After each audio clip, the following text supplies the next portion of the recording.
50 बड़े wilful defaulters का 68,607 करोड़ रुपए का कर्ज बट्टे खाते में डालने पर विवाद के बीच एक बड़ी जानकारी सामने आई है।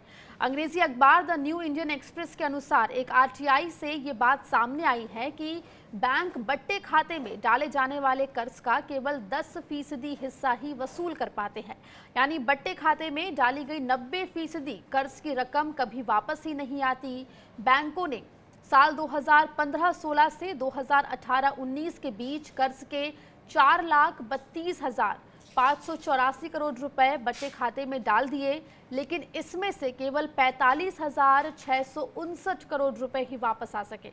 यानी बट्टे खाते में गई रकम या रिकवरी रेट करीब 10% है। इसी बात को लेकर किसान भी अपना कर्ज बट्टे खाते में डालने या उसे माफ करने की मांग कर रहे हैं। इसके लिए 5 मई को सोशल मीडिया पर किसान कर्जा मुक्ति के लिए अभियान भी चला चुके हैं। इस पर सफाई देते हुए केंद्र सरकार का कहना है कि ये कर्ज माफी नहीं है। हालांकि अकाउंटिंग की भाषा में समझे तो बट्टे खाते में कर्ज की वो रकम डाली जाती है जिसके वापस आने की उम्मीद बेहद कम हो जाती है।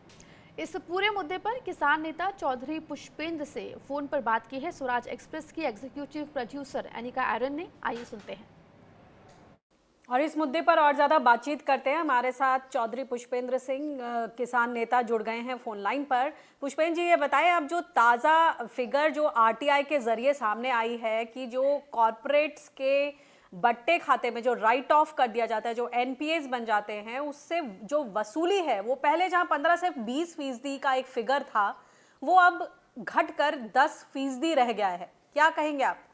देखिए अनिका जी, वास्तविकता तो ये है कि ये जो राइट ऑफ का खेल है ये वास्तव में वेव ऑफ का ही एक रूप है। पहले उसको राइट ऑफ किया जाता है, जब कोई शोर मचाता है तो उसको कह दिया जाता है कि ये केवल हमने एंट्री चेंज की है, इसकी हम रिकवरी जारी रखेंगे। लेकिन अब रिकवरी के आंकड़े पहले भी हम जानते थे, अब तो आरटीआई के माध्यम से स्पष्ट हो गए हैं कि 90% तो आप रिकवरी नहीं कर पा रहे हैं। तो आपने तो वास्तव में उसको वेव ऑफ ही कर दिया है। और किसान यदि 2-2, 4-4, 10-10, 20-20 हजार भी डिफॉल्ट कर दे तो उसका नाम तहसील पर और उसके जो गांव में जाके मुनादी करवा दी जाती है, ढोल पीट दिया जाता है, बदनामी करी जाती है। और ये चुपचाप इनका राइट ऑफ करते हैं पहले, उसके बाद कहते हैं कि भाई जो है हमने रिकवरी शुरू कर रखी है। बाद में पता चलता है कि वो वास्तव में आप उसका 10% भी रिकवर नहीं कर पाए और वो वास्तव में वेव ऑफ हो गया। तो ये सारी कहानी आज से नहीं चल रही है, जो है स्वतंत्रता के टाइम से ही इंडस्ट्रीज का पहले राइट ऑफ करना, फिर उसको जो है रिकवर ना कर पाना और अंत में उसको जिसको कहते हैं कि वर्चुअली वेव ऑफ कर दिया जाता है। तो जब राइट ऑफ और वेव ऑफ के बीच का फासला वैसे ही इतना कम हो गया है तो फिर किसानों का भी राइट ऑफ क्यों नहीं किया जाता? जी, हम तो ये मांग कर रहे हैं, अगर इनको इतनी ही तकलीफ है कि नहीं इसमें राइट ऑफ से कोई खास फर्क नहीं पड़ता तो किसानों की भी राइट ऑफ कर दो और फिर उसमें से 10% रिकवरी जैसे उसकी करते हैं किसानों की 12% कर लेना, हमें कोई तकलीफ नहीं होगी। लेकिन ये क्या तरीका है कि आप पहले उसे राइट ऑफ करें फिर उसमें से 90% आप उसको, ये सब आपस की मिली भगत है।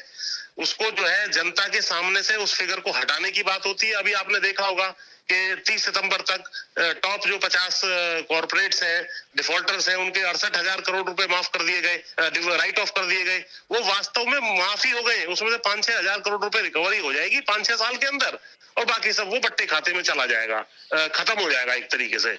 तो ये खेल चला रहा है जो किसानों के कर्जे के विषय में बड़ी बड़ी बातें करते हैं लोग के साथ, इससे क्रेडिट कल्चर खत्म हो जाएगा और मोरल हैजार्ड हो जाएगा। उनसे हम जवाब मांगना चाहते हैं कि अब मोरल हैजार्ड नहीं हो रहा कि जब 10% आप केवल रिकवरी कर पा रहे हैं। जी, बहुत ही वैलिड प्रश्न आपने सामने रखा है और इस पर जरूर सरकार को खास तौर से इस समय कोविड के संकट के दौरान जो तमाम सबक हैं खेती किसानी के लिए, उसमें से एक सबक ये भी ख्याल रखना पड़ेगा कि किस तरह से किसानों के साथ जो भेदभाव होता है, कॉर्पोरेट्स का राइट ऑफ, किसानों का वेव ऑफ, इस पर विशेष ध्यान देना होगा और एक पॉलिसी गढ़नी होगी। बहुत बहुत शुक्रिया इस बातचीत के लिए।